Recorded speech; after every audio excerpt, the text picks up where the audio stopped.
Здраво Македонијо, добре дојдовте во вечерното шоу. Вечерва имаме ексклузивно интервју со вице-премиерот и министар за транспорт и врски Александар Николовски. Но пред тоа краток брифинг за една од најактуелните теми деновиве. Борбата за Македонија во Европскиот парламент.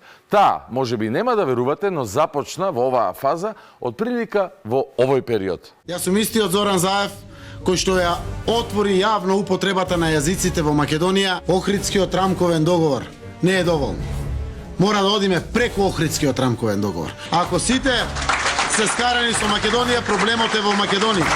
Ако сите се скарани со Македонија, проблемот е во Македонија. Ете, откако го дефинираше проблемот, тргна да го решава и го реши, бога ми.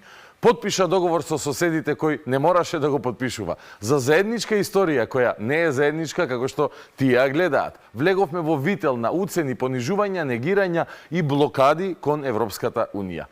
И тогаш тој зема повторно да го решава проблемот вака. Последни напори за воспоставување на конкретен диалог меѓу Скопје и Софија кој би резултирал со кревање на бугарското вето. Премиерот Заев е спремен да оди во Софија и да помоли, како што вели, за разбирање и за поддршка на европските вредности. Сликовито објасни каде го гледа долго очекуваниот компромис. Вратите на историјата треба малку да ги подзатвориме од аспект да дадеме шанса за еднината, отварајќи ги прозорците на еднината, оти ќе се створи промаја, ќе не ја одува сегашност. Уште еднаш да ги сумираме големите мисли на овој несуден Нобеловец. Да сме ги затвореле вратите на историјата, да сме ги отвореле прозорците на иднината, за да немало промаја која ќе ја оддувала сегашноста. Веројатно некој кој знае што е добро дување може да го разбере овој концепт. Но генералната оцена би била дека ако сакаш да ги затвориш вратите на историјата, нема да подпишеш дека имаш иста историја со нив, нели? Да, ние за това се противопоставихме в договора да е записано споделена история. Тя не е споделена, тя е обща история. В договора е записано, че имаме обща история, не споделена на нещо, което паралелно е вървяло едно до друго, обаче са били различни. Нямало е разлика в миналото. Това е обща българска история. Оти ние немаме споделена историја, немаме ни вкрстена историја, имаме заедничка историја. И тоа е заедничка. Сакам да испратам порака до сите граѓани на Бугарија. Ние сме братски хора, същи народ. И после овој подпис продолжуваат да те газат. Па ти прави што? Ще ве помоля, братија, да ве помоля ако може. Знам дека министрите за надворешни работи имаат комуникација, изрази и желба и председателот на бугарската влада, Стефан Јанев, дека добро дојдена. Јас сум спремен да одам во Софија и да помолам. Да помолам на решение. Ете, беше да помоли. Тој додека помолуваше, ние се крстевме, што со десна, што со лева. А покрај молењето, праќаше и романтични пораки преку своите пајташи. Иване, како си? Много добре. Поздрав од Зопи. Много добре. Естево безпроводаджио. Епилогот на оваа љубов, молење и тотално коленичење го видовме. Блокади и понижувања од овој тип. Документот кој досега само делумно се цитираше и со кој Бугарија го блокираше почетокот на преговори со Европската Унија за Македонија, изобилува со негирање на самобитноста на македонската нација и јазик. Бугарија во меморандумот тврди дека македонците се комунистичка идеолошка креација. Во соседните земји терминот македонски се користи за означување на географско потекло наместо на национален идентитет. По Втората светска војна југословенскиот комунистички водач Јосип Броз Тито прибегна кон наметнување на друг нов идентитет, овој пат македонски. Македонски јазик или етничка припадност не постоеле се до 2 август 1944 година. Значи, ке да не е проблемот во Македонија, вака како заклучок, ако може да изведам. Или пак мислеше можеби Заев дека проблемот е во постоењето на Македонија како држава, па треба да ја претвориме во територија некоја недефинирана со коса црта наместо идентитет. Кој знае? Не и се, тој ја заврши политичката кариера, барем активната. Сега на чело на неговата група е неговиот верен другар од дубајските лумперајки со Харис Џиновиќ, кој пак не се откажува од таа упорност да не убедува дека ние повторно нешто треба да попуштаме и дека тие го заштителе идентитетот, да не се грижиме, бидејќи баш деновиве во Европскиот парламент повторно битката е за идентитетот. Одложувањето на дебатата на Комисијата за надворешни работи во Европскиот парламент за извештајот за Македонија и реакциите од Бугарија ја покажаа вистината. Македонија е жртва на билатерални спорови и негирање на македонскиот идентитет и јазик, сметаат експертите. Според нив, без разлика каков ќе биде финалниот исход од целата оваа епизода, јасно е дека македонската дипломатија извојува една огромна победа во големата битка. Целата јавност сега може да гледа и суди. Единственото што е спорно е самото постоење на македонскиот идентитет и се оспорува постоењето на македонската нација од членка на Европската Унија и тоа во Европскиот парламент, каде што треба да биде центарот на европската демократија. На една нација во 2025 година и се спори правото на постоење. И тоа ни помалку ни повеќе туку од една земја членка на Европската Унија, ни помалку ни повеќе туку во Европскиот парламент, кој што треба да биде домот, центарот на европската демократија. Целата дипломатска мрежа била ангажирана во целиот овој потфат, односно се објасни кои се суштинските причини зошто Македонија има проблем со бугарскиот предлог и работите се извадени на чистина. Точно така, извадени се на чистина, но пред цела Европа. Сега Европа е на потек, бидејќи ние ова одамна го знаевме. Сами си го признаа комшииве, сами си ја кажаа тактиката. Ама нашиве ноеви со главата во земја и убаво свитканата омилена поза на кичмата тврдеа дека тие ни го заштитиле идентитетот. Представници на неколку бугарски здруженија во Македонија се сретнаа со бугарскиот претседател Румен Радев. Радев посочи дека фокусот на спорот меѓу двете држави од историјата преминува кон човековите права во Македонија, зашто разговарал и со врвот на Европската Унија. Трудно е да кажеш кој е Самуил и кој е Гоце Делчев. Те не те разбират. Имаше опити до сега да им бъде обяснено къде е същината на спора. Коя година кой какво е написал, какво е казал. Това нашите партньори в Европейския съюз, които настояват веднага да бъде прията Република Северна Македония по чисто геополитически причини, те това не го разбират. Но когато започнах да говоря и служебното правителство за копенхагенските критерии за членство, за човешките права, за дискриминацията, от това разбират. Кой е Самуил и кой е Гоце Делчев? Те не те разбират. Имаше опити до сега да им бъде обяснено къде е същината на спора. Затоа народот реагираше и денес имаме нова политичка реалност и ставови кои не се променија по изборите, како што левите сили тврдеа во кампањата. Сега националното достоинство и црвените линии се државна политика, бидејќи проблемот, спротивно на тврдењата на Зоке, не е во Македонија. Европа има шанса да исправи историска неправда, порача премиерот Христијан Мицкоски, повикувајќи да се изгласи извештајот за Македонија во Европскиот парламент со текстот кој го подготви известувачот Томас Вајц. За Мицкоски е очекувано што бугарски европратеник поднел амандман со кој бара пред зборовите македонски идентитет и јазик да пишува сегашен. Тоа е суштината. Создавање на нова сегашна македонска нација која што почива на основите на бугарската нација. Тоа е суштината позади се тоа. Нема врска неколку стотини наши сограѓани во преамбулата. Тоа е само пред завесата. Позади завесата ова е суштината. Премиерот ја критикуваше претходната власт што го прифатила францускиот предлог. Секој оној кој не верува во ова, или е политичка аналфабета, или свесно сака да ги манипулира граѓаните.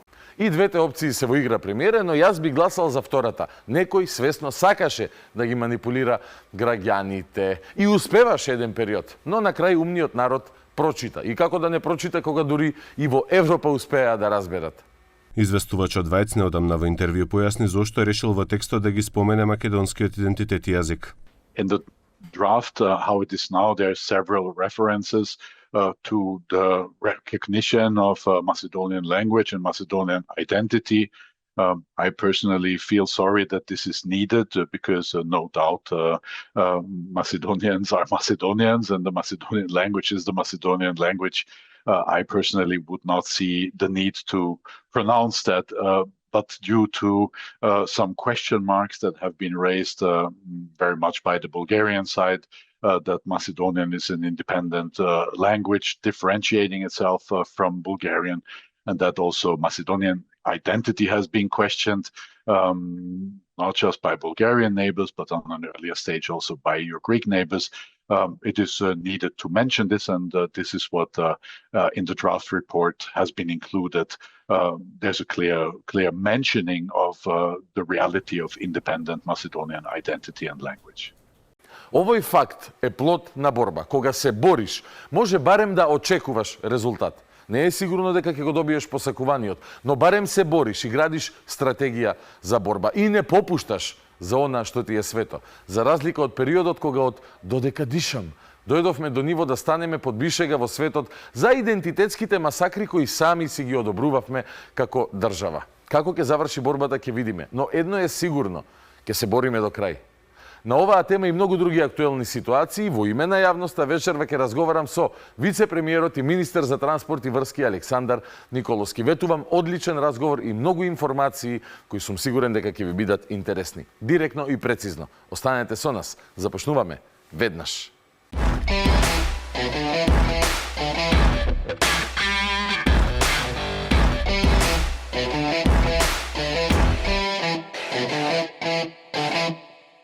Вечерното шоу четврточно издание продолжува со разговорот во студио. Како што ви најавив, имаме ексклузивен гостин. Едва и чекам да си промуабетиме, бидејќи секогаш е тоа содржински, полно со информации, анализи и нешта за кои што вечерва ќе изборува вице-премиерот и министер за транспорт и врски Александар Николовски. Добро вечер, добро вечер. Благодарам на поканата, поздрав на сите што не гледаат, добро вечер. Неколку месеци не сме се виделе, во кои што се случија многу работи, дел од нив директно поврзани со твојата активност. Би сакал да започнеме од она што е деновиве најактуелно, зборувам за овие неколку дена наназад, случувањата во Европскиот парламент во врска со извештајот за Македонија и она конечно одложување на гласањето на тој извештај. Би сакал да чујам како гледаш на тие процеси. Па, видете, од вистината не се бега, прашање само која ќе излезе. Еве, полека излегува и во европските институции. Извештајот е коректен, би рекол. Нема во извештајот ништо што е надвор од вистината или ништо што не соодветствува на реалноста. Само го потврдува оно што сите го знаеме, дека Македонија и македонците не се случајни, не се случајно тука, не се вештачки создадени, не се насадени на Балканот, туку имаат долга многувековна традиција која што на сите ни е позната. Одредени други сакаат да ја негираат и да речат дека тоа не е така, но како и секоја друга вистина и оваа излезе. Сега дали извештајот ќе се усвои оваа, не лели за 2 недели на крајот на денот не менува ништо, ова се историски работи кои што остануваат запаметени и нема, мислам дека многу да промени дали ќе се усвоеше извештајот на 20 јуни или на 10 јули. Проценката е дека сепак би требало да очекуваме негово усвојување? Да, апсолутно. Така што тоа е еден многу голем чекор, историски чекор би рекол. Гледате дека нашата позиција веќе станува афирмирана, веќе станува призната и тоа е нешто што секако е за поздравување, иако имаме долг и голем пат пред себе. Ми се чини вака кога човек анализира дека може да воочи две реалности паралелни, начин на функционирање на претходната влада, начин на функционирање на оваа влада. Претходната влада честопати знаеше да тврди дека имале тие некакви разноразни тајни средби, состаноци, преговори каде жестоко се бореле за Македонија и она што сме го добиле било најдоброто што можело да биде добиено, дури и помалку пророчки сакаа да настапуваат кога велеа еве ВМРО било што подобро нека избори, ние ќе го поддржиме. Во подтекст читајки нема шанса ништо да биде подобро од ова. Но впечатокот е дека сега конечно за прв пат имаме реална борба во арената каде што треба да се одвива таа борба, кога е во прашање Европската унија, нели? Тоа се институциите на Европската унија, за разлика од претходниот период кога во кој што Заев викаше ќе одам во Софија да помолам за милост. Тоа беа години на национално понижување, години кои што никој не смее да ги заборави, затоа што тие години треба да се подсетник и предупредување да не се случат истите работи во годините кои што доаѓаат пред нас, односно мора да сме сите внимателни да не се повторат такви анационални ликови кои што би воделе држава и кои што би имале клучни државни позиции. За среќа тие години сега се позади нас и има влада која што е би рекла патриотски насочена и која што ги брани националните интереси и резултатите веќе се гледат. Ние немаме ни цела година како влада, но контурите на резултатите веќе се видливи за сите. Можеме ли да најавиме да зборуваме за некои следни чекори во европските процеси, реформската агенда? Секако ние во однос на реформската агенда имаме редовни специализирани седници на влада, каде што ја гледаме, во вторник, например, имаме. И во однос на реформската агенда, во моментов сме најдобри од сите земји на кои што ја спроведуваат реформската агенда. Не го велам јас тоа го кажа австрискиот амбасадор на една конференција каде што ја даде таа оценка. Така што реформската агенда е нешто што е добро за државата, носи и реформи, носи и економски бенефит. Добро е за сите граѓани, таму практично се бара се реформираат секторите кои што прашате луѓето и секојдневно очекуваат дека треба да се средат, така што забрзо ќе гледаме и првите резултати. Како оценуваат во Брисел или во Страсбург денес, имајќи предвид, дали ја вреднуваат вашата конзистентна политика, конкретно, вие сте имали низа настапи по европските институции, кога се во прашање билатералните проблеми со Бугарија, останувате на таа линија и ден денес. Дали тоа дава додадена вредност една кога разговарате за да не конечно да го сватат? Ако држиш до себе, ако се цениш себе, тоа што апсолутно секој те почитува. Ако не држиш до себе, ако немаш достоинство, тоа никој не те почитува. Ние држиме до себе, јас лично држам до себе, јас не сум променил ставови. Поставим прашања сега, истото отвори го пред 5 години или пред 7, ќе видите дека се исти одговорите, така што тука не гледам разлика.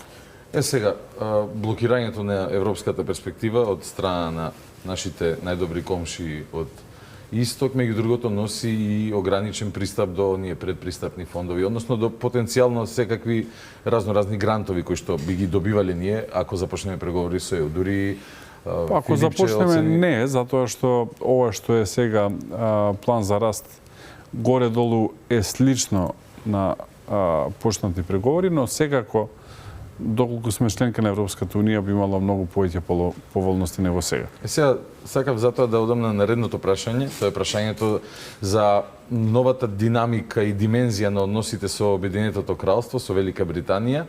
Дали една од стратешките цели на подпишувањето на овие договори со нив е токму намалување на притисокот, односно некаква замена за оние средства кои што би ги добиле ако официјално отвориме преговори со Европската унија, во смисол да, имаме простор сега да си купиме време, што е зборот, дека... Не би рекол јас дека едното го исклучува другото, напротив, мислам дека одат рака под рака. Велика Британија беше членка на Европската унија, па потоа нели излезе, но скоро, односно неколку дена после средбата која што премиерот Кир Стармер ја имаше со премиерот Мицкоски, на која што имав чест да присуствувам. Само неколку дена после тоа подпиша историски договор со Европската унија, со кој што практично повторно се интегрираат натре, иако формално тоа не окажуваат така. Така што односите со Европската унија финансиски и со Велика Британија, јас би рекол дека одат рака под рака. Ние сме партнери во НАТО алијансата, каде што членуваат најголем дел од земјите членки на Европската унија. Така што јас не би ја поставил работата или би ја поставил и, односно дека е добро да имаме добри и квалитетни односи и со Европската унија, ако можеме да станеме член одлично, и секако најдобри можни со Велика Британија, каде што веќе односите од на комплетно друго ниво. Ја видите, во само месец дена ние ќе имаме најмалце 3, можеби и 4 официјални посети на Лондон, тоа мислам дека кажува се. Која е клучната важност, вредност на овие нови односи со Обединетото кралство? Може сега ќе зборуваме и економски, но ме интересира сега политички. Јас пред се политички го гледам и мислам дека додадената вредност на двата договори е пред се политичка. Подпишавме договор влада со влада помеѓу Македонија и Обединетото кралство, а во следниот период двајцата премиери треба да подпишат и договор за стратешко партнерство. За мене тоа е пред се многу усилен политички сигнал, затоа што финансирање на проекти може да се најде и од други извори, но вакво ниво на политички односи тешко се стекнува на друго место. Се работи за, по мене, втора политичка сила во светот после Соединетите американски држави, за земја членка на Советот за безбедност на Обединетите нации, нуклеарна сила, земја победничка во Втората светска војна, единствена кралска империја која што преживеа во светот и земја со најголемо и најсилно културолошко влијание во светот. Англискиот јазик е стандард за секој кој што сака нешто повеќе од себе, додека влијанието нивно е неспорно доминантно во Соединетите американски држави, во Канада и во Австралија. Тоа се практично два континенти каде што имаат тие огромно влијание, да не зборувам за други држави од типот на Индија, еден цел подконтинент каде што доминантно е влијанието на Велика Британија, да не зборувам за сите земји членки на Комонвелтот. Така што да имате таква држава за партнер, мислам дека Македонија може само да добие многу. Ние со децени изборувавме дека на Македонија треба голема држава која што ти е покровител. За жал претходните влади не направија ништо да таква држава застане позади нас. Еве, успеавме ние да ја обезбедиме втората политичка сила во светот да застане позади нас. И мислам дека ова огромна историска работа, јас не случајно кажав дека договорот е историски, дека 22 мај ќе остане запаметен во македонската историја и дека долго ќе се зборува за тој датум како датум на кој што Македонија успеала со Велика Британија да оствари партнерство и тоа партнерство е уникатно, имајќи предвид дека никој друг во регионов нема подпишано таков договор, имајќи предвид дека тоа партнерство носи, како што кажав, голема политичка додадена вредност во себе. Има во него и структурна компонента, има компонента и во дел на поддршка на реформи, и во дел на поддршка на здравство, на образование. Секако има огромна финансиска компонента, досега невидена во Македонија, но на прво место е политичката компонента, според мене. Како ги оценувате, оние, би кажал, за жал, неизбежни коментари, како просто да мора се што ќе направите да биде критикувано од страна на опозицијата, па дури и барањето на потекло на парите од со кој што ќе се финансираат овие договори. Тоа председателот на најголемата опозицијска партија инсистираше потекло на парите да се обезбедел. Комбинација од смешно и очајно. Не случајно на ланските избори завршија со 18 пратеници како што завршија. Историски најголем пораст на било кој што отишло во опозиција во историја на државата. Но дури и таквата критика мислам дека е добра. Ние решивме целиот процес да го водиме целосно транспарентно, за разлика од претходни времиња и претходни влади, каде што се криеле друг тип на финансиски аранжмани. И со европско знаме се покривале. Например, видовте дека ние договорот го доставивме веднаш до собрание целиот. Не рековме дека е тајна или дека е државна тајна, на увид на целата јавност. Гледате дека за секој чекор ја информираме јавноста. Гледате дека од средбата Стармер Мицкоски преку мојата посета во Лондон до активностите кои што следуваат после тоа, за се информираме јавноста и мислам дека тоа што опозицијата критикува на некој начин им се враќа како бумеранг затоа што имаме целосни информации до јавноста за се што се случува. Покрај информациите, важно е да се видат нели резултатите. Најавувавте деновиве дека наскоро ќе започне веќе официјално процесот на започнување со користење на таа финансиска рамка од 5 милиарди фунти, односно 6 милиарди евра. Кога би можело реално и опипливо веќе да почнеме да гледаме плодови на оваа соработка на овие договори? Па мислам дека од есен веќе ќе можеме. Ние одиме со многу амбициозна и брза динамика. Договорот минатата недела беше усвоен во собранието. Вчера беше подпишан од председателката и објавен во службен вестник, така што веќе од вчера е во сила. Имајќи предвид дека прва наредна седница на влада е во вторник, што значи дека само за 3 работни дена од влегувањето на договорот во сила ќе ги имаме првите големи активности, а тоа е формирање на координативно тело за реализација на договорот, во кој што ќе членуваат сите министри кои што ресорно се засегнати. И второ, набарање на македонска железница инфраструктура преку Министерството за транспорт, владата ќе ќе го задолжи Министерството за финансии да започне постапка за обезбедување на средства за изградба на првиот голем инфраструктурен проект, тоа е железничкиот проект. Така што побрзо од 3 дена не можеме. Поврзувањето на Табановце Да, коридорот 10 од Табановце до Гевгели. Како сега гледате па на оние критичари кои што обвинуваат дека сакате да го саботирате коридорот 8 поради политички релации со... Тие разговори тези го доживеа своето фијаско. Мене ми е само жал што има една тврдоглавост од бугарска страна што не ќе да седнат со нас да го реализираме тој проект, затоа што добри се тие проекти. Македонија има една уникатна положба каде што два коридори се сечат на територија на Македонија, малце источно од Скопје се сечат коридорите 8 и 10. 10 е коридорот кој што ги поврзува јужните европски пристаништа со Централна Европа. 8 е коридорот кој што го поддржува Јонското и Јадранското море со Црното море, така што ретка геостратешка позиција има Македонија ако нема излез на море. И во такви услови мислам дека развивањето на двата коридори може само да ја донесе на Македонија, не може никако да ја одземе. Имаш разни коментари, но како што кажав, заврши како што заврши. Ајде малку за оној амбициозен план околу финансиската исплатливост, можам ли така да кажам? Еве, токму железничките проекти во делот поволностите сте спомнале дека оној како грейс период, нели, во кој што ние ќе започнеме фактички со плаќање на камати откако ќе завршиме проект. Не знам дали за сите тоа важи или за... Па, генерално, она што можам да кажам, допрва ние треба да ги добиеме условите, но она што можам да кажеме дека ќе имаме најдобри услови за финансирање кои што Македонија може да ги добие на пазарот. Првото што е битно да го сватат граѓаните дека ние како економија во моментов не можеме да изнесиме проект поголем од 300 до 350 милиони евра.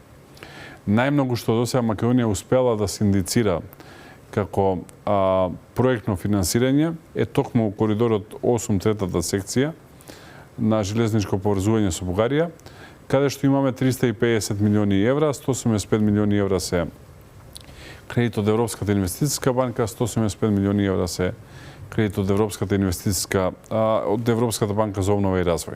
Така што тоа се вкупно 350 милиони кои што ги гледаме на овој проект. И над тоа Македонија не отишла никогаш. Ова е драстичен скок. Тука зборуваме за единечен проект кој што зависно од финалната цена, затоа што ќе зависи од проектирање, ќе чини помеѓу 1,7 и 2 милиарди евра, што ќе се согласите е огромен проект. Тоа ќе е во суштина и најголем поединечен проект било кога реализиран во Македонија, а ќе е најголем поединечен проект во целиот регион на Југоисточна Европа. Во такви услови прашањата малце поинаку се поставуваат, да тоа е од каде воопшто на друго место можете да го обезбедите. Дај Боже јас да грешам, но мислам дека нема алтернатива. Да преведам на граѓаните, ако можда во Саудиска Арабија. До вчера некој граѓанин можел да максимум добие кредит за да купи стан од 70 метри квадратни, а потребите на неговото семејство се далеко поголеми, затоа што има големо семејство, живеат заедно прва и втора генерација, им треба да речеме 250 квадрати и нема ни една банка што може да си дозволи да им даде кредит за куќа од 250 квадрати. Значи од станот од 70 квадрати се преселат во куќа во 250 квадрати. Тоа е тоа што ние сега го добиваме. Односно, ако претходно сме можеле да сме на 350 милиони, сега најнашо име на 2 милиарди, тоа е сериозна додадена вредност. Второ, за мене, може би и најбитно, често се зборува грантови кредити и така натака. Не е лесно да добијате грант, но не е ни тешко затоа што се тоа средства кои што помојтни, побогати држави ги определуваат дека ќе ги подарат на послаби држави каква што е Македонија. И тоа се средства кои што тие во суштина ги забораваат затоа што решиле да ги подарат.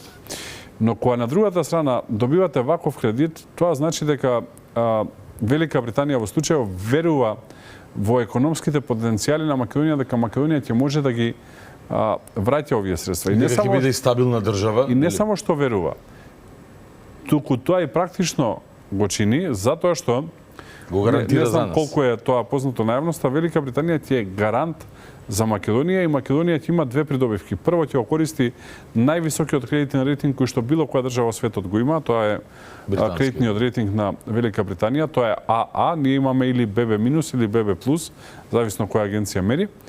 И второто, Велика Британија ти е гарант или народски кажано жирант, и доколку Македонија не врати некој од ратите, Велика Британија ќе ја плаќа во име на Македонија.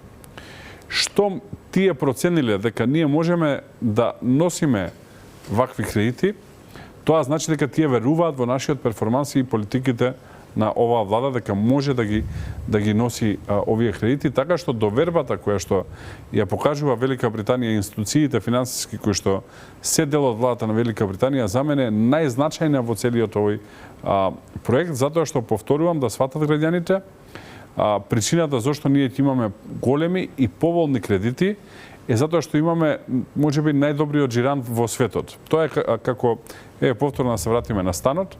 Едно е вие да отидете со сопствениот имот како хипотека, друго е да отидете со жирант кој што е многу побогат од вас и тоа ќе се разбира дека ќе добијате и поголеми средства, ќе добијате и многу подобра каматна стапка, но тоа исто така значи дека тој жирант верува во вас дека вие ќе ги вратите средствата. Како се градат такви односи? Што е многу силна порака.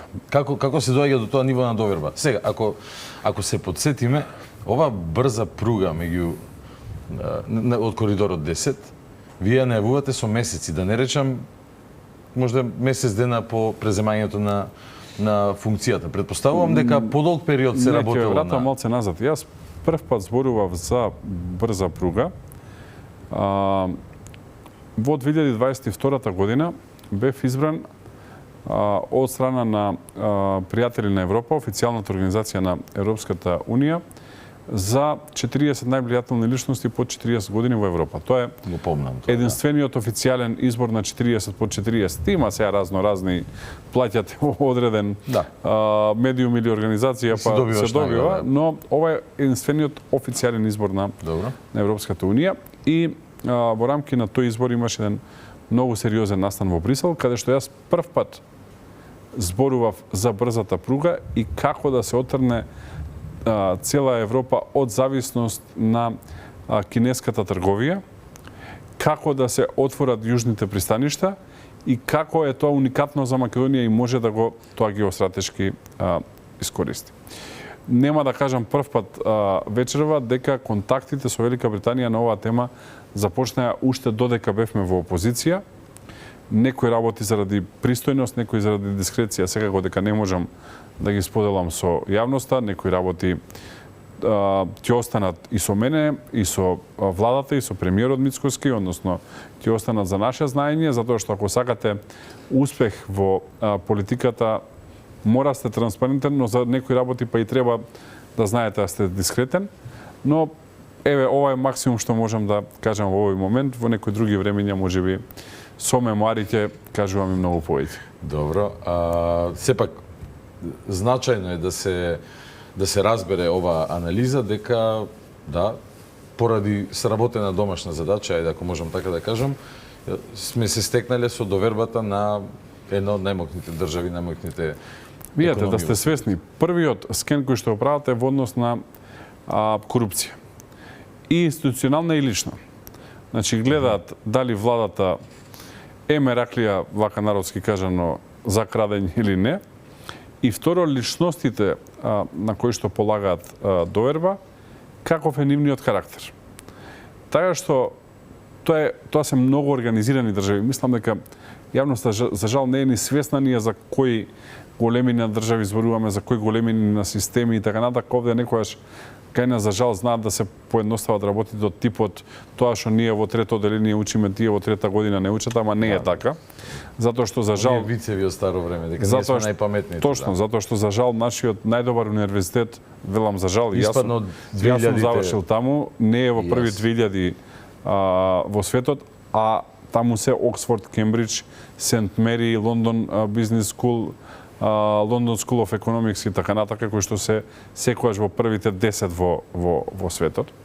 Да не зборувам за специјализирани од типот на медицински факултети, инженерски факултети и така натака. Така што тоа се комплетно други системи, комплетно друга димензија.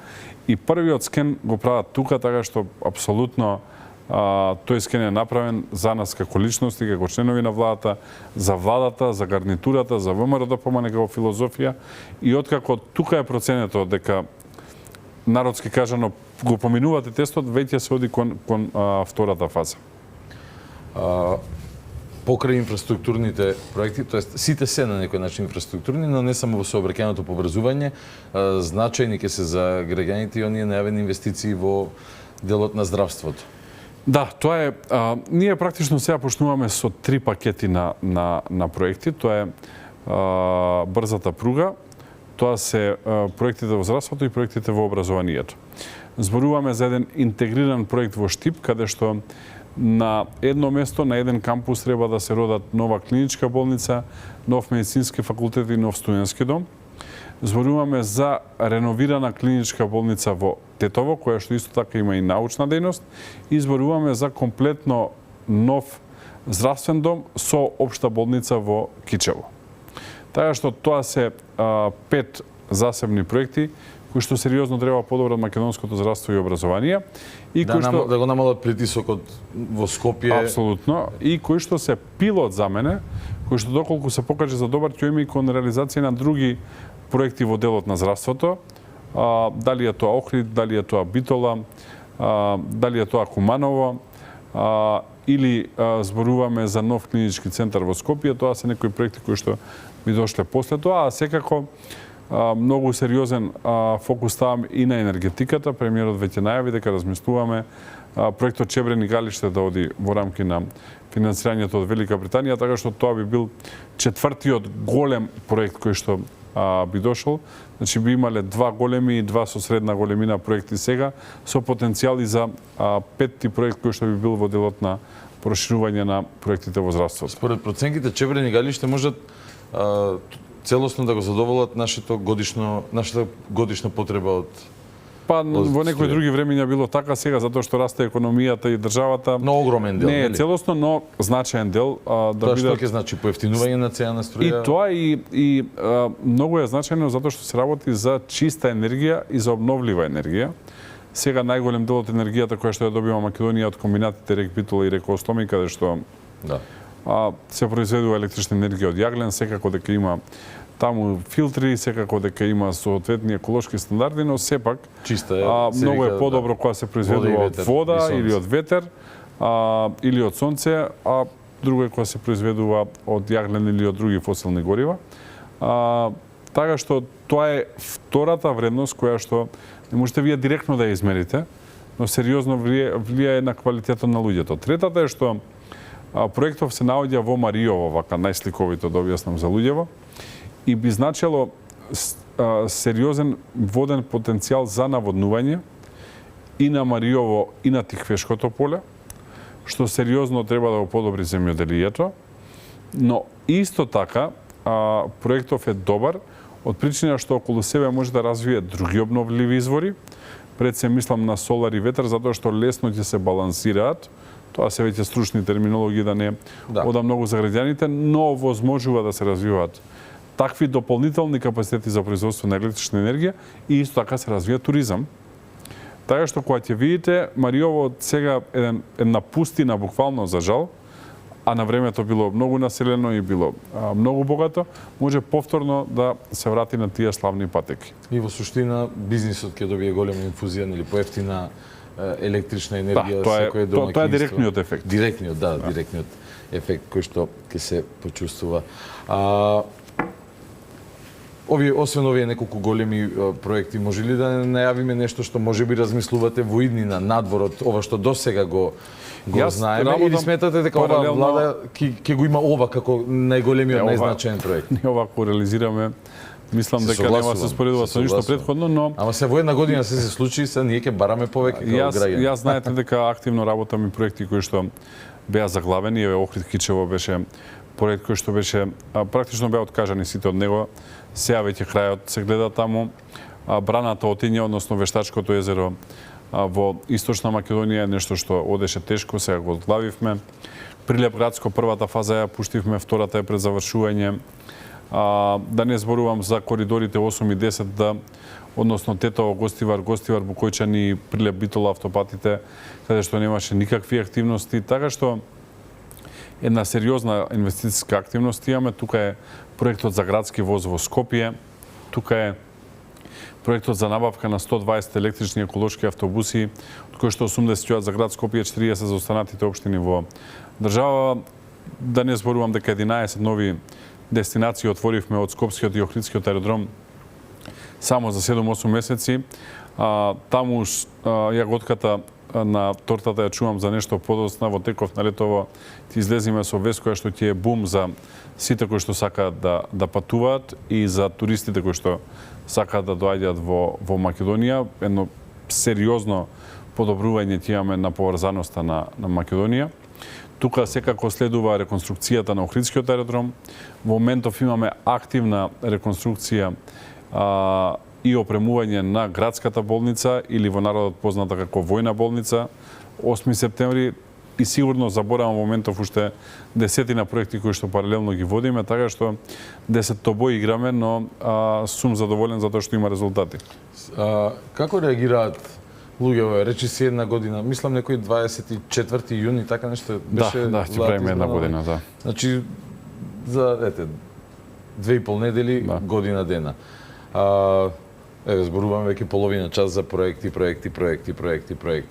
големи суми, големи вложувања, но мојот впечаток е дека, мислам, по дел од нив и ги гледам, не знам, автопатот гледам реална промена секогаш кога се враќам на кај Охрид и некако сум комотен дека ова што го зборувате ќе започне да се реализира, бидејќи не се градат чебрени галиште за година и пол, така? Тоа што таму ќе инвестициски циклус од 6 до 7 години. Кој што мандатот нова влада ќе го надмине. Тоа не моци за 2 влади, да. Како реагираат граѓаните во оваа година дена? Дали повторно се докажува таа максима дека за ВМРО може да каже што сакаш, ама дека работат?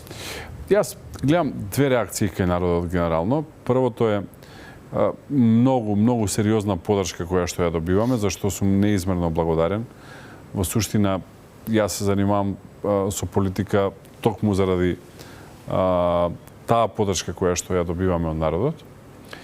Така што тоа е едно навистина убаво чувство, од една страна. Од друга страна, гледам еден природен рефлекс на отпор кон добри вести, кој што мислам дека е резултат на една долготрајна девастација која што се случува на Македонија, која што мислам дека вака доста навлегов тука и ме интересираше, сакав да влезам малци во психологијата, зошто луѓето не се радуваат на добри вести и зошто некако се уште владее таа негативна енергија и апатија, секако многу помалку него претходно.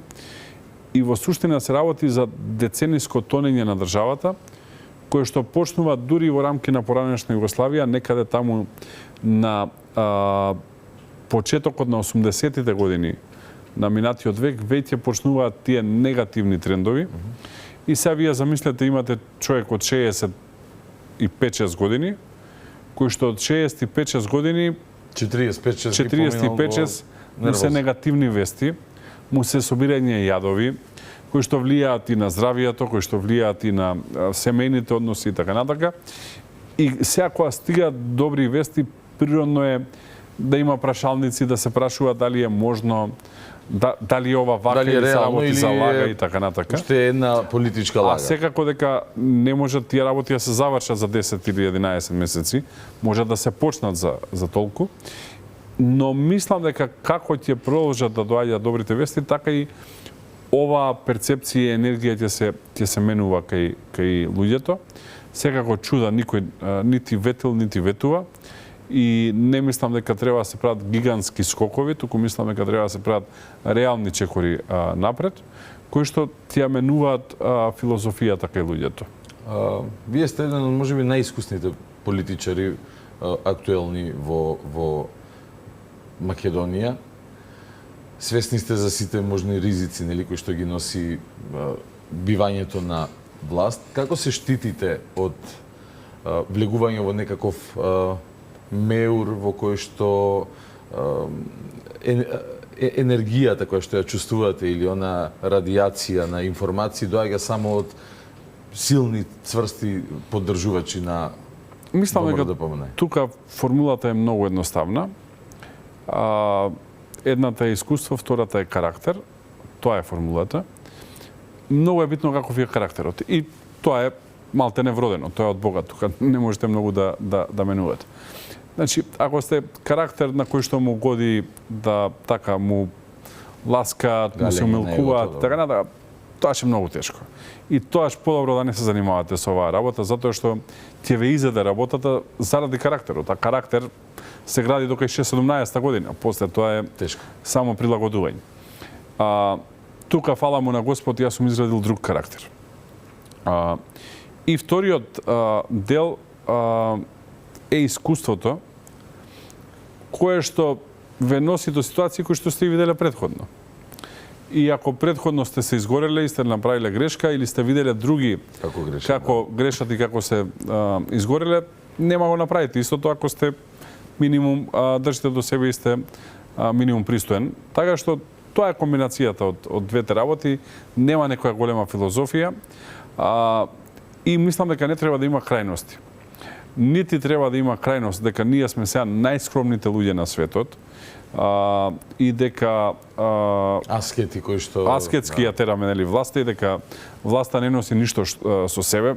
Тоа би било подценување на народот и лажење на народот и не смееме да го правиме тоа. Или дека исто живееме како предходно. Не е точно, едноставно треба да лажеме луѓето. Ја гледам одредени зборуваат, јас ништо не промен. Не е така, мислам, се менуваат работите природно. Тоа е едната крајност. А втората крајност е да комплетно се забега и да се изгуби допир со реалноста во суштина која држава ја водиме. Ние водиме држава од 1.800.000 народ, не водиме држава од 1.200.000-300 луѓе, како што е, не знам, Кина или Индија. И мора човек да е приземјен на земја и да знае кај и што прави. Смисол да нема јадење од златен есцајки и летање до ниш со авион, така претпоставувам. Да, тоа се вака, да речеме, некои символи, но јас би рекол, дај Боже, тоа да е проблемот. Проблемите се многу поголеми. Клучно е како се поставувате кон работата што ја работите. Мислам дека многумина имаат проблем да сватат дека ние во суштина институциите кои што ги водиме, ги менаџираме не само како врвни менаџери на институцијата, туку целосно. Да поедноставам. Јас, кога влегувам во Министерството за транспорт, се занимавам и со проекти од 2 милиарди евра, но и се занимавам како да решиме животни прашања на одредени луѓе, може да изградат куќа, не може да изградат така натака. И сега јас ако строго ги читам законите, правилата и правилниците, треба речам ова е работа на секторот за. Но знаете дека... Но тоа не е така. Сега, ако го терате вие по хартија и ако мислите дека сте министер или вице-премиер или премиер или председател на држава од 1.300.000, а во суштина сте на од 1.800.000, што секој преку еден човек сме роднини. Тоа ќе го имате проблемот. Тука би сакал да му одам признание на премиерот, затоа што мислам дека ова многу добро го има сватено во дневна комуникација со луѓе. Често знае дел од таа комуникација да ја префрли и кај нас во смисла некој има проблем во мојот ресор, некој има проблем во друг ресор и мислам дека тоа е многу значајно за функционирањето, како што исто така мислам дека е многу значајно што ги следи крупните работи во сите институции, што е многу тешко, што вие не е едноставно од здравство на транспорт да се префрлите во половина час, но без поддршка на премиерот големи процеси не се водат. Јас на секое отварање на одреден проект или на почеток на работа на проект се заблагодарувам токму во овој дел на премиерот, затоа што не можете вие волкави процеси да терате ако првиот човек во државата не е позади вас. Како функционира тој однос на доверба? Влегува ли во микроменаџирање премиерот или за крупните Некогаш да, кога е потребно, но генерално ја дава визијата, ја дава стратегијата и поддршката за големите проекти. Добро, сите сте вие негов избор, значи верува на секој ден. Ние имавме прекрасна соработка во опозиција. Знаете, пријателствата и односите се градат кога е тешко. Ние поминавме, секоја опозиција е тешка, но мислам дека опозицијата 2017-2024 која што ја виде оваа структура на ВМРО-ДПМН на душман да не му ја посакате. И тоа нормално создаде односи кои што се сега многу цврсти. Наидовте ли на отпор во институциите со наметнување на нова динамика на работа, нов стил? Се уште наидувам. Како се решава тоа? Како се справувате за тоа? Со притисок и со упорност и без нервозизм. Да, се разбира, и со лична голема посветеност и секако со работење многу повеќе од 8 часа дневно, иначе отпор има огромен. Малку политички односи внатре во влада и околу влада, ајде. Сакам да искористам прилика, можеби и тука да дознаеме нешто што може да се случи, но генерално како ја оценувате досегашната соработка со политичките партнери во оваа речиси цела година, која што не е дека немаше предизвици? Би рекол квалитетно, секако голем пех беше излегувањето на крилото на Алијансата за албанците предводено од Арбен Таравари од владата. Но ако тоа го трнам на страна, со останатите партнери би рекол дека соработката е доста коректна, квалитетна, на една фер основа. Со знам на Максим Димитриевски имаме одлична соработка. Со Алтернатива, со БЕСА и со Демократското движење исто така една одлична соработка.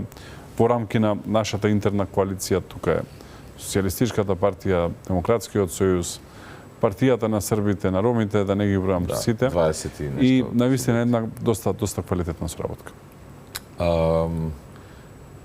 Го оценивте како пех излегувањето на крилото на Таравари, веќе колку 3 крила има таму. Но за кого на крај ќе биде најголем пех? Мислам за него, мислам дека направи голема грешка. Се преигра малку? Моето мислење за него е познато од опозицијски денови. И тоа е точно. И јас сум кажал што имам да кажам.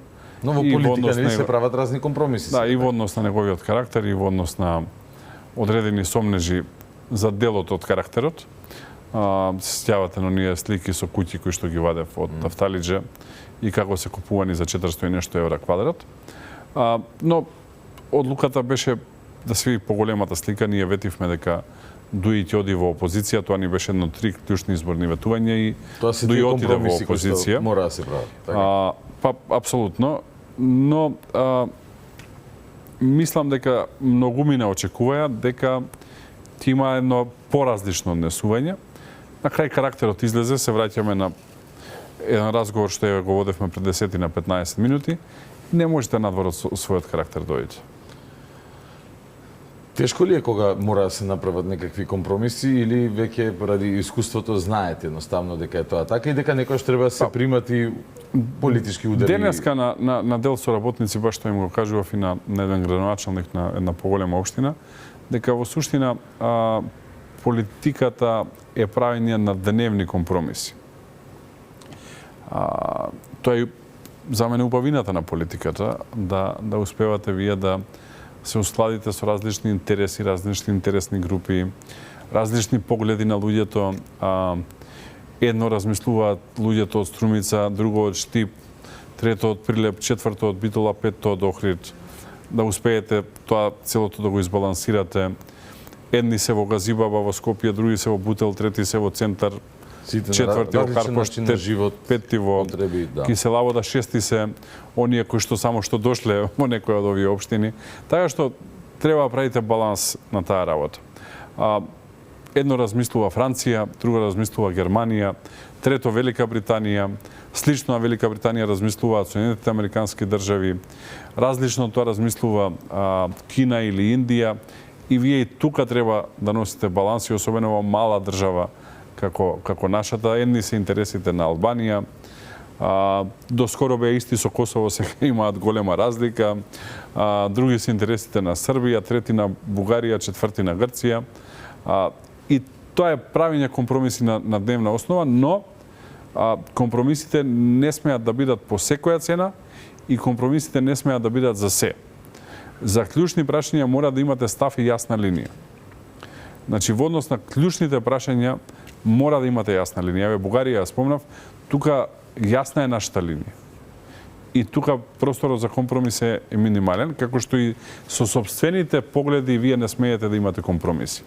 Јас за многу прашања, вратете ми интервју од 2018-19, ќе слушните исти работи кои што ги изборувам и сега.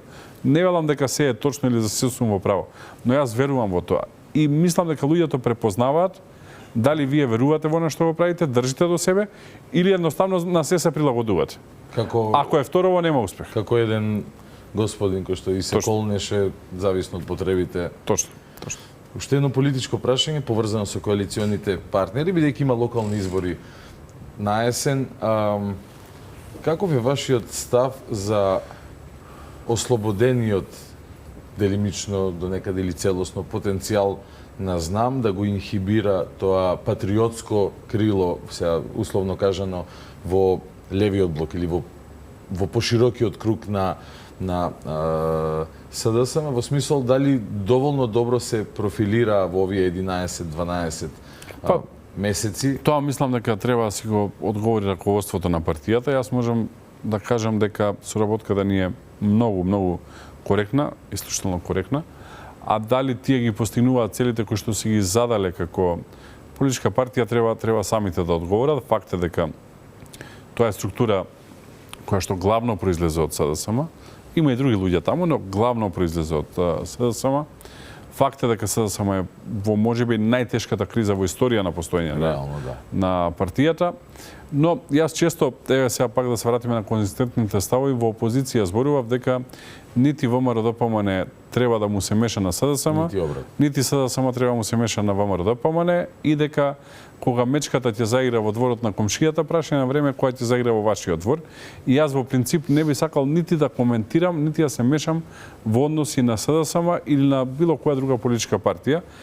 Тие партии си имаат членови, тие знаат зашто се таму членови, тие ги носат одлуките, како што не сакам никој кој што не е член на ВМРО-ДПМН да носи одлуки или да се меша во одлуките на ВМРО-ДПМН. Зборувам за партискиот живот. Водењето на држава е друга работа. Добро, фер позиција. Сигурно со најтешките моменти за владата или за независна Македонија, како сакате, беа настаните онаа ужасна трагедија во Кочани. После нејзи имаше еден импулс на учење од грешките, нели? Грешки кои што се правеле децении наназад, проверка на стандардите, поставување на нови, исполнување на поставените. Тука и во вашиот ресор се спроведува низа на активности. Речи си 3 месеци подоцна, дали се уште постои тој импулс за за надминување на стандардите? Апсолутно да. Мислам дека трагедијата беше и се уште е огромен шок, но беше и освестување за голем дел од народот и од јавноста. Иако претходно се протуркувале одредени работи, сега веќе сите свесни дека тоа не може така. Ево, мојот ресор, јас одзедов 489 лиценци.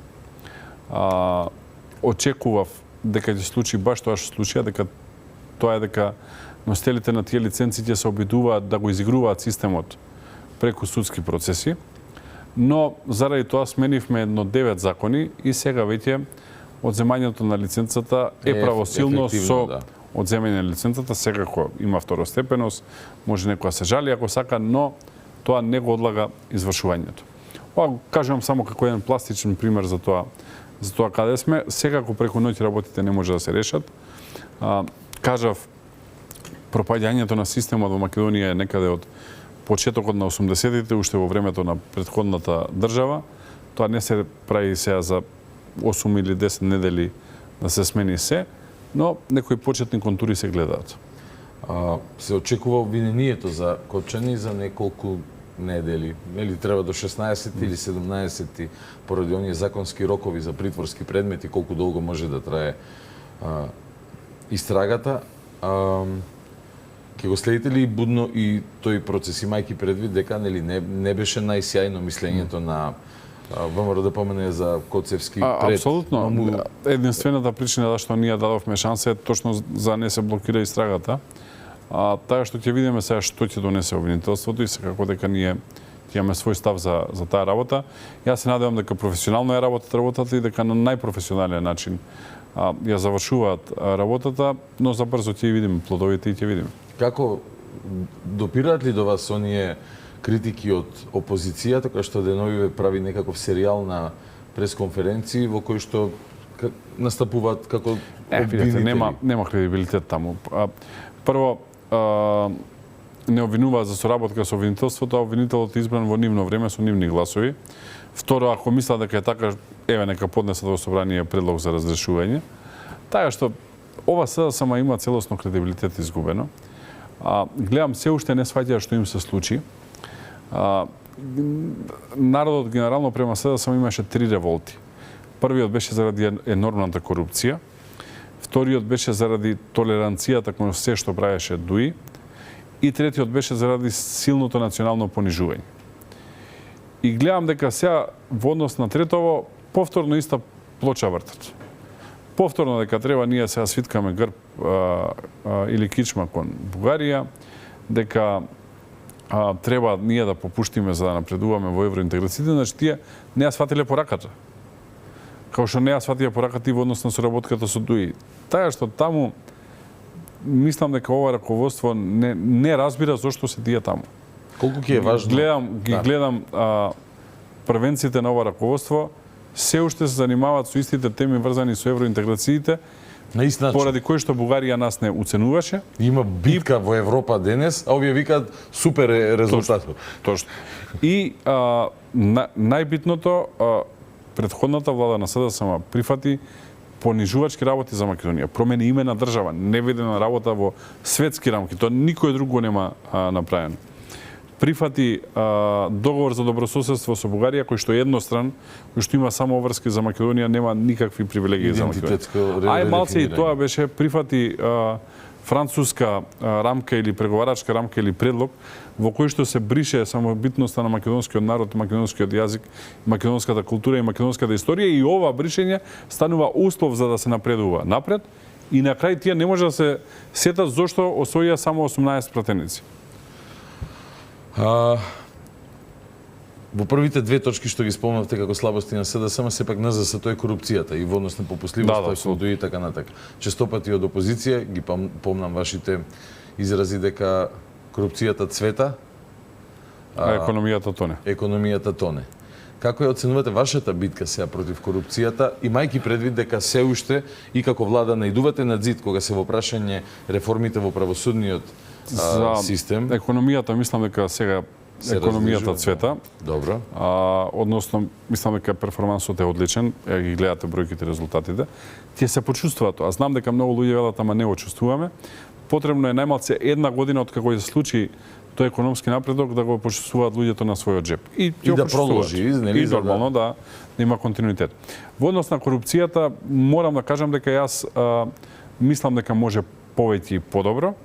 Пред се во делот на судството и на обвинителството. Мислам дека МВР коректно си ја работи својата работа, но МВР е една од алките во системот, а мислам дека судството и обвинителството целосно потврлаат. И ова ситуација не може да остане вака. Знаете дека ние поведовме процес за разрешување на 5 члена на судски совет. На крај најдоа некоја дупка во законот, вела ние не поднесуваме оставки. Што морал ти треба да имаш, да ти изгласаат во собрание недоверба, ти ја продолжиш да седиш на таа маса, па и одлуки да носиш. Бираат сега председатели на судови. Така што мојата оценка во делот на судството и на обвинителството е дека не се на висина на задачата и дека не можат да ја следат оваа влада на ВМРО-ДПМН, дека перформансот кој што го дава оваа влада на ВМРО-ДПМН, судиите и обвинителите не можат да го следат. Но свесни сте дека сепак веројатно нели дека некоја друга проактивност како влада ќе мора да има на тие теми, зашто народот на крај ќе гледа апсолутно без разлика што властите се поделени. Така е. Апсолутно, да. Мислам дека никој не го перцепира така и сите очекуваат најдете начин, од централната власт, да, точно. Добро, претпоставувам откако Кочани ќе почне да добива некаква разрешница, зависно од тоа каков епилог има нели истрагата, како на тоа ќе реагираат сите чинители во општеството, од семејствата кои што се најдиректно погодени до експертите, до политичката јавност, дека после тоа можеби ќе има некој ревизит на тие случаи околу корупцијата во правосудството. Апсолутно се надевам, да. Новата политичка реалност од оваа година, ден веќе да слетуваме по полека. Сакаме една објективна оцена да дадете дали колку сте задоволни од себе си. Не мислам само лично, него една општа оценка, имајќи предвид да вие сте сепак еден од најактивните министри во оваа влада, но и да квантифицираме од 1 до 10 првава година како ви стои? За мојата работа би се воздржал, мислам дека други треба да ја оценуваат, мислам дека е непристојно да јас за себе давам сметка, иако многумина во политика сака да оправат тоа, обожува да оправат тоа, но јас не сум тој. Во однос на перформансот на владата, мислам дека е добар и ќе објаснам зошто. Наследството беше многу лошо. Народ целосно национално погазен. Економија во слободен пат. Буџет празен и нерешени основни структурни работи. Веќе се стават работите во нормала. Да ви кажам 3 банални примери. Веројатно никој во јавноста не знае дека еден од двата наши аеродроми се води како дивоградба. Веројатно никој од јавноста... Дивоградба аеродром, не е легализирано веќе. Точно. Вау. Затоа што никој не повел сметка претходно да го запише и да го документира. Нормално дека тој аеродром се градел по сите стандарди, правила и така натака, не може меѓународни летови да има, но документацијски никогаш не било средено. Веројатно никој во јавноста не верува дека е возможно да централните државни објекти каде што живеат премиер и председател на држава се исто така дивоградби. Односно дека никој не ги впишал во системот. И објекти што разбирам, на институциите објекти. Точно, кои што ги користат председателот кој што ги користи, да бидам подиректен. И веројатно никој од јавноста не би сватил дека е возможно дека рудниците во Македонија кои што постојат со децении, зборувам за старите рудници, се исто така дивоградби.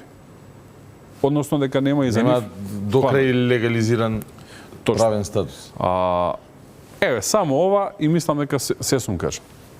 Зошто се бавите со овие работи кои што не се видливи? Никој нема да оценува дали сте легализирале аеродромот во Охрид, претпоставувам дека е. Да, во Охрид, да. А не со некои по пиарџиски привлечени. Затоа што мислам дека така се прават фундаменти на држава и дека ние ако сакаме да имаме цврста држава, мора да ги ставиме работите во систем. И се гледа тоа. Го гледаат луѓето. Иначе, ако трчате само по пиар, нема да имате успех. Јас сум релативно многу присутен во јавност, но доколку би трчал само по пиар, би бил многукратно повеќе присутен во јавност. Во мојот ресор е таква работата да можам по 3 пати дневно да се сликам. Ама ако се сликате 3 пати дневно или барем еднаш дневно, ти немате време да го сработите суштинското и затоа одбирам кога и зашто се појавувам, а другото време нормално мора да се троши продуктивно за суштински работи кои што треба да се менуваат. Последно прашање. Одбравте 25 кандидати, промовиравте првите 25 кандидати за локалните избори на есен, Охрид, Битола, аеродром, Ѓорче. Така. Голем дел општини, градот Скопје, кога може да го очекуваме? Најави председателот на партијата дека средината на јули, така? Средината на јули и таа работа се заврши. Ова е можеби најбрзо истакнување кандидати за градоначалници во плурална Македонија. Обично се чекало до крајен рок, ние гледате дека многу порано ги завивме затоа што сме убедени во победата. Предпоставувам дека овие што ги објавивте се 4-5:1. 5:1 најчесто, да. Потешко или полесно ќе е да се добијат избори сега, имајќи предвид дека шокот од 2021, тој резултат беше шок за сите. За вас позитивен, за Мислам дека за нас главниот предизвик ќе почне после локалните избори. Мислам дека ќе имаме убедлива победа на локалните избори од две причини. Прво е перформансот на градоначалниците кој што е добар и второ состојбата во опозицијата. Но мислам дека главниот предизвик доаѓа после тоа затоа што луѓето ги решат сега се имат апсолутна власт, председател на држава, премиер, влада, потврдена локална самоуправа и тогаш најава на инвестиции, точно ќе мора да се одговара на сите предизвици. И убедени сте дека се спремаме како партија, најави председателот на партијата и одредени реформи кои што ќе ги правиме во партијата, така што мислам дека ВМРО-ДПМН е спремно за тој предизвик. Вице-премиер и министер за транспорт и врски Александар Николовски, благодарам на вечерашниот разговор. Некако навика ни е да не трошиме многу време за пиар, него да зборуваме за конкретни работи. Секојаш има содржина и суштина во она што го слушам и во 55-60 минути сосема доволно ги покриваме сите теми кои се надевам дека бевме интересни, дека еве кажавме нови работи за луѓето. Ќе ми дозволите да го честитам утрешниот празник Бајрам на припадниците на исламската вероисповест, во исто време задушница на припадниците на христијанската вероисповест, да се потсетат на оние кои што не се со нас и така е еден убав проложен викенд да посакам на сите. Да дојдат во Охрид, така? Мораме малку. Каде што им е мило и убаво. Локал патриотизам малку за крај. Благодарам, се гледаме следната. Благодарам, беше задоволство. Благодарам и на сите вас што останавте со нас до самиот крај. Верувам дека ви беше интересно, поучно, како и секогаш. Следна средба, утре по 22:30, до тогаш стандардна процедура. Гледајте, слушајте, размислувајте, анализирајте и извлекувајте сопствени заклучоци. Добро ног, Македонија, главата горе.